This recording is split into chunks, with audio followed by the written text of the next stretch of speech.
দেখো, আমরা আজকে ছোট্ট ছোট্ট রান্নাবাটিতে রান্না করছি। আমি আর আমার মেয়ে নিচে ছোট্ট একটা মোমবাতি ধরিয়েছি, আর উপরে রান্না ম্যাগি রান্না করছি। হ্যাঁ, একটু টেস্ট করে দেখছে যে ম্যাগিটা ঠিক কেমন হয়।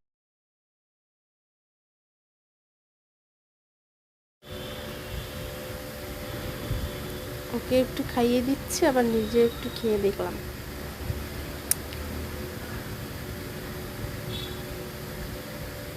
প্রায় আমাদের রান্না কমপ্লিটের দিকেই। এরপর আমরা এই ম্যাগিটাকে ছোট্ট ছোট্ট পুতুলদের সার্ভ করব। পুতুলরা খেয়ে দেখবে কেমন হয়েছে। অদ্রিজা ওর পাপাকে একটু দেবে টেস্ট করার জন্য।